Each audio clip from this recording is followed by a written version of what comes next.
Assalamualaikum warahmatullahi wabarakatuh. Selamat pagi anak-anakku sekalian. Tabi pun. Apa kabarnya hari ini semua? Tentu dalam keadaan sehat bukan? Subhanallah, alhamdulillah, luar biasa, Allahu Akbar. Alhamdulillah pada hari ini kita masih bisa bertatap muka walaupun dengan secara jarak jauh atau daring. Semoga kalian yang berada di rumah tetap dalam keadaan sehat, semangat untuk belajar. Nah, untuk mengawali kegiatan pembelajaran kita hari ini agar mendapatkan berkah dari Allah, mari kita bersama-sama berdoa. Kalian juga berdoa yang ada di rumah. Kita bersama-sama berdoa.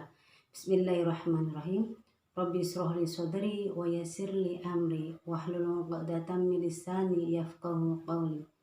Rabbi zidni ilma warzuqni fahmah. Amin ya rabbal alamin. Semoga dengan doa tadi seluruh pembelajaran kita hari ini akan dimudahkan oleh Allah dan berkah. Amin ya rabbal alamin. Nah, untuk selanjutnya Ibu akan mengabsen kalian untuk mengetahui kehadiran kalian. Silakan tulis nama kalian, ya, kemudian tulislah di bawahnya kehadiran kalian. Saya hadir Bu, misalnya Abdul Malik hadir. Oke? Nah, sambil menunggu kalian mengabsen, akan Ibu tampilkan video pembelajaran kita hari ini.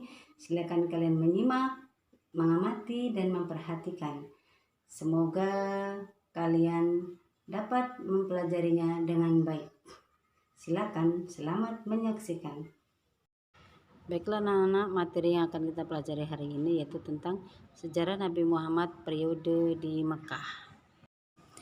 Baiklah anak-anak, kompetensi dasar yang akan kita pelajari tentang yaitu pertama, menceritakan sejarah dakwah Rasulullah pada periode Mekah. Kedua, mendeskripsikan strategi dan substansi dakwah Rasulullah pada periode Mekah.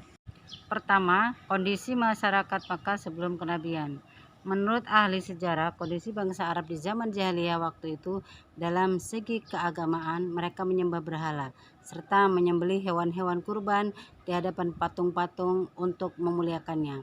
Mereka pada umumnya tenggelam dalam kemusyrikan dan dalam kehidupan yang berpecah belah serta saling berperang. Strategi dakwah Rasulullah pada periode Mekah. Dalam mensiarkan agama Islam pada periode ini beliau menggunakan yaitu pertama dakwah secara sembunyi-sembunyi. Yang mula-mula beriman kepada Allah yaitu istri beliau yaitu Siti Khadijah, putra paman beliau Ali bin Abi Thalib, kemudian budaknya yaitu Zaid bin Harisa, kemudian sahabatnya yaitu Abu Bakar As-Siddiq, kemudian disusul oleh sahabat yang lain yaitu Utsman bin Affan, Sa'id bin Abi Waqqas, Jarrah Ubaidillah. Orang-orang yang pertama kali masuk Islam disebut dengan as-sabiqunal awwalun. Strategi dakwah Rasulullah yang kedua yaitu dakwah secara terang-terangan. Firman Allah dalam surat Al-Hijr ayat 94 yang intinya memerintahkan kepada Nabi Muhammad untuk mensiarkan Islam secara terang-terangan. Maka mulailah beliau mengajak secara terang-terangan kepada penduduk Mekah agar menyembah Allah. Yang ketiga, substansi dakwah Rasulullah pada periode Mekah. Dakwah yang dilakukan beliau intinya adalah menegakkan kalimat tauhid yaitu la ilaha illallah Muhammadur Rasulullah dengan segala konsekuensinya. Pada proses dakwah yang dilakukan oleh Rasulullah juga mengandung makna mengeluarkan dari zaman kebodohan dan alam yang terang benderang yaitu meninggalkan perbuatan-perbuatan yang bertentangan dengan ajaran Nabi Muhammad SAW. Substansi dakwah Rasulullah pada periode Mekah yaitu dalam Al-Quran bahwasanya Allah berfirman, Ya ayuhan nasu inna khalaqnakum min dzakarin aw unsa wa ja'alnakum syu'uban wa qabaila lita'arufu inna akramakum indallahi atqakum innallaha alimun khabir. Shadaqallahul azim. Yang artinya, hai manusia, sesungguhnya kami menciptakan kamu dari seorang laki-laki dan seorang perempuan dan menjadikan kamu berbangsa-bangsa dan bersuku-suku supaya kamu saling mengenal. Sesungguhnya orang yang paling mulia di antara kamu di sisi Allah ialah orang yang paling takwa di antara kamu. Sesungguhnya Allah Maha mengetahui lagi Maha mengenal. Reaksi masyarakat Makkah terhadap dakwah Rasulullah.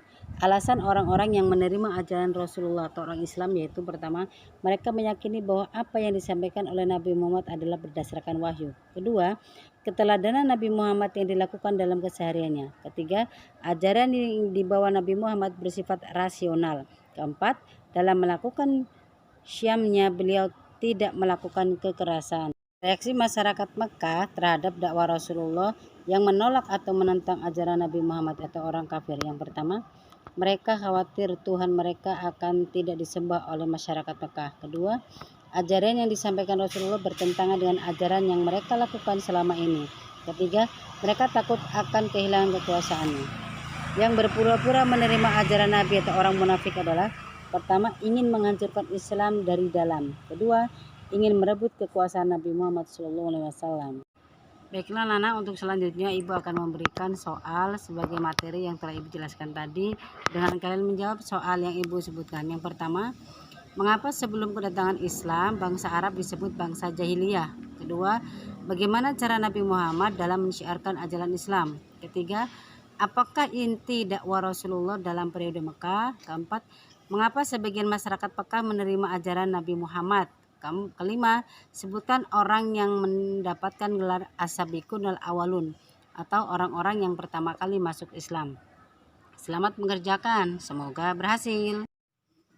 Oke anak-anak, tadi materi sudah Ibu jelaskan. Semoga kalian akan menambah ilmu pada hari ini dan menjadikan berkah untuk kita dan bermanfaat untuk kita semua.